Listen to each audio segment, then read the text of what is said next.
Hi అండి. మనం ఇప్పుడు మంచి చట్నీ రెడీ చేసుకోబోతున్నాం. ఏం చట్నీ అనుకున్నారు? కొత్తిమీర పచ్చడి. ఏంటా కొత్తిమీరని పావని కొబ్బరికాయ కొడుతుందనుకుంటున్నారా? అవునండి.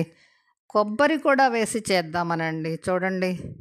అయితే చూడండి కొబ్బరికాయ కొట్టటం. ఆ కొబ్బరికాయ కొట్టడానికి ఆ కొబ్బరికాయ కొట్టేది చూడండి ఎంత బాగా వచ్చేసినాయో చిప్పలు భలే వచ్చేసినాయి కదండీ! ఇదైతే భలే బాగుంది కదా! బాగుంది. ఇది బుల్లయ్య గారి భార్య పంపారు అప్పుడు నాకు. అయితే చూడండి 4 చిప్పలు, మరి కొత్తిమీర అవన్నీ, తర్వాత జీలకర్ర, చిన్నుల్లిపాయలు, బాండీ పొయ్యి మీద పెట్టుకోవడం. మంచి బలంగా బాగా మందంగా ఉన్న బాండీ తీసుకోండి. ఇదైతే ప్రెస్టీజ్‌దిలే. దానిలో ఈ పొట్టి పొట్టి పచ్చిమిరపకాయలు వేస్తున్నాం కదా! అందుకని 4 కొబ్బరికాయలు, 4 కొబ్బరి చిప్పలు అవసరమైనాయండి. సన్నగా కట్ చేసి పెట్టుకున్న కొబ్బరి ముక్కలు, మరి ఆ చిన్నుల్లిపాయలు తీసేసి జీలకర్ర, చిన్నుల్లిపాయలు, ఈ కొబ్బరి ముక్కలు ఒకసారి మిక్సీకి వేసి పెట్టుకోవటం. టమాటోలను కోసి ఆ నూనెలో పచ్చిమిర్చి వేపి తీసిన దానిలో వేసేయడం.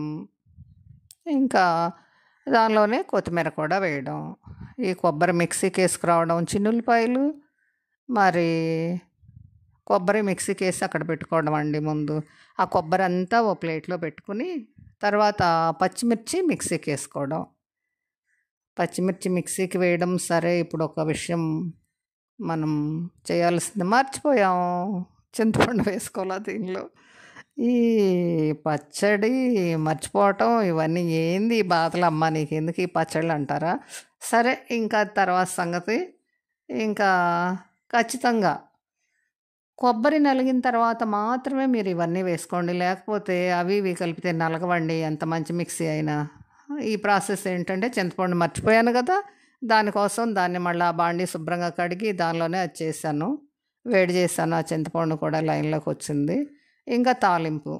తాలింపుకి ముందుగా ఆవాలు వేసి వేగనిచ్చి అవి చిట్లిన తర్వాత పచ్చెనగపప్పు, జీలకర్ర, మినపప్పు అన్నీ ఒకసారిగా దాడి చేసినాయండి. అన్నీ వేసేసా.